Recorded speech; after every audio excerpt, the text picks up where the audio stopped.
نبی رحمت حضرت محمد مصطفیٰ صلی اللہ علیہ وسلم پر، جنہوں نے ہم کو ہر چیز کا طریقہ سکھایا، زندگی کے آداب بتائے، طریقہ وہ بتایا جو بہترین طریقہ، سب سے اچھا طریقہ، پاک شفاف اور صاف طریقہ۔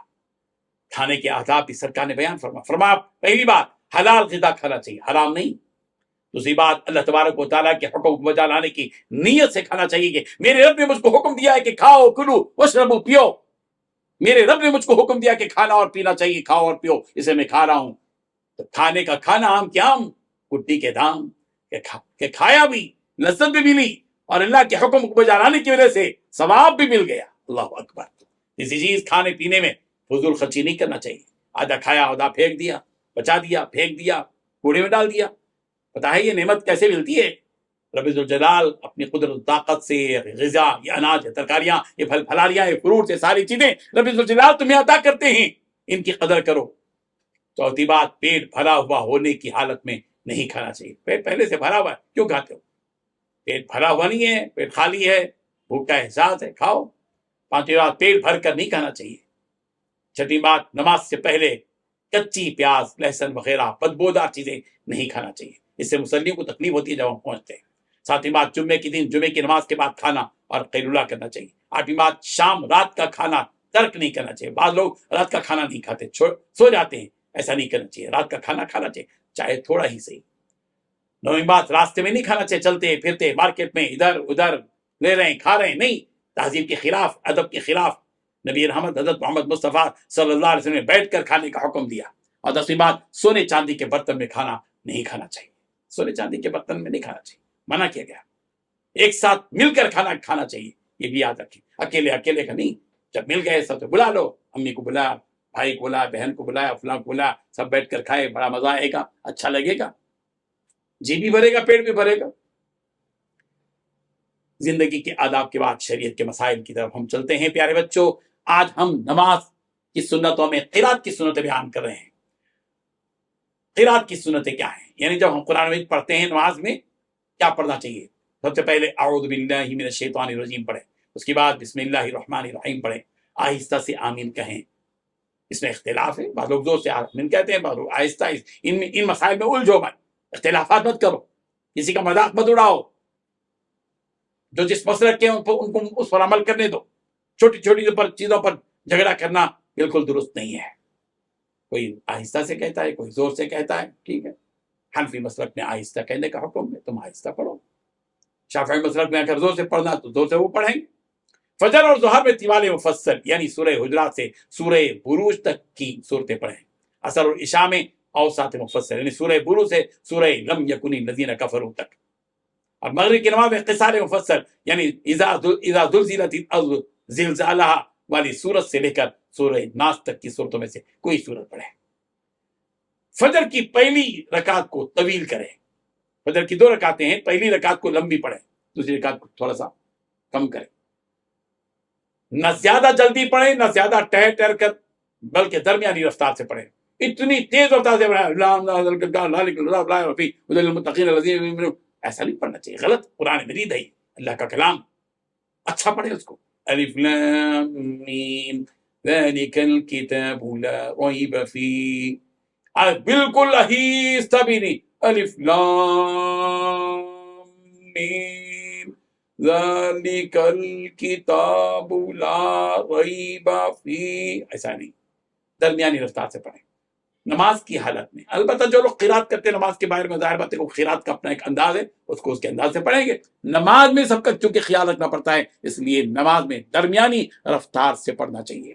فرض کی تیسری اور چوتھی رکعت میں صرف سورہ فاتحہ پڑھنا ہے۔ فرض جو بھی فرض نماز تم پڑھتے ہو، اس کی پہلی اور دوسری رکعت میں سورہ فاتحہ کے ساتھ سورہ ضم سورہ پڑھتے ہیں۔ اور فرض نماز کے علاوہ جتنی نمازیں ہوتی ہیں، اس کی ہر رکعت میں سورہ فاتحہ کے بعد ضم سورہ پڑھا ہے۔ اذکار نماز، الحمدللہ اذکار نماز میں تکبیر سے لے کر ثنا سے لے کر صورتیں، التحیات، دعائے قنوت وغیرہ سب کچھ بتا دی گئی ہیں۔ آج قرآنی چند دعائیں تمہارے سامنے، یعنی نماز کے مکمل ہونے کے بعد دعا کرو، چند دعائیں یہ ہیں، آج ہم دعائیں بتاتے ہیں۔ ربنا تقبل منا إنك أنت السميع العليم ربنا واجعلنا مسلمين لك ومن ذريتنا أمة مسلمة لك وأرنا مناسكنا وتب علينا إنك أنت التواب الرحيم. یہ دعا سورہ بقرہ کی آیت نمبر 127 اور 128 میں. اے ہمارے پروردگار یہ خدمت ہم سے قبول فرمائیے، بلا شبہ آپ کو سننے والے جاننے والے ہیں. اے ہمارے پروردگار ہم کو اپنا اور زیادہ مطیع بنا لیجئے، اور ہماری اولاد میں سے بھی ایک ایسی جماعت پیدا کیجئے، اور ہمارے حال پر توجہ رکھیے، اور فی الحقیقت آپ ہی ہیں توجہ فرمانے والے، مہربانی کرنے والے. پیارے بچوں، بہت ساری باتیں تمہارے سامنے آ چکی ہیں. ہو سکتا ہے کہ تم تھک گئے ہو. دینی معلومات حاصل کرتے ہوئے تھکن کا اظہار مت کرو، خوشی کا اظہار کرو. اللہ تعالیٰ کی بڑی نعمتیں ہیں کہ تم کو دین کی بہت ساری معلومات ہو رہی ہیں. آج ہم سوال کرتے ہیں، ہر سبق میں 15 سوالات. تو آج بھی ہم 15 سوالات تمہارے سامنے رکھتے ہیں. جن بچوں نے غور سے ہمارا سبق سنا ہے، ظاہر بات ہے کہ ان کو آسان ہے جواب دینا ان سوالات کا. پہلا سوال، تم نے ابھی تک عمرہ کیا ہے یا نہیں؟ دوسرا سوال، کیا تمہارے دل میں یہ خواہش ہے کہ تم حج کا یہ فریضہ ادا کرو؟ تیسرا سوال، ہر نیک عمل کی توفیق کس کی طرف سے ہوتی ہے؟ چوتھا سوال، حج زندگی میں کتنی مرتبہ فرض ہے؟ پانچواں سوال، ہمارے ہندوستان سے مکہ المکرمہ تقریباً کتنے کلومیٹر دور ہے؟ چھٹواں سوال، حج کے کتنے دن ہوتے ہیں؟ ساتواں سوال، حج اور عمرہ کرنے کا حکم کس آیت میں ہے؟ آٹھواں سوال، احرام میں کس رنگ کا لباس پہنا جاتا ہے؟ نواں سوال، مدینہ منورہ میں جو مسجد ہے اس کا نام کیا ہے؟ دسواں سوال، رسول اکرم صلی اللہ علیہ وسلم کی قبر مبارک کہاں ہے؟ گیارہواں سوال، پاکیزہ حلال روزی کھانے کا حکم کس صورت میں ہے اور کس آیت میں ہے؟ بارہواں سوال، علم روشنی ہے، اس کا عربی بناؤ اور مطلب سمجھاؤ. تیرہواں سوال، کس صورت میں حضرت یوشع بن نون علیہ السلام سے متعلق واقعہ ہے؟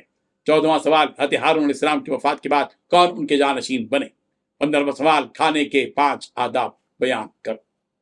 اسی کے ساتھ ہم سبق نمبر 15 مکمل کرتے ہیں، اور اگلے اتوار تم سے ملاقات کا شوق رکھتے ہیں، اور اگلے اتوار تم سے ضرور ملاقات ہوگی. اس وقت تک کے لیے اجازت دیجیے. اللہ حافظ، جزاک اللہ خیرہ. السلام علیکم ورحمۃ اللہ وبرکاتہ.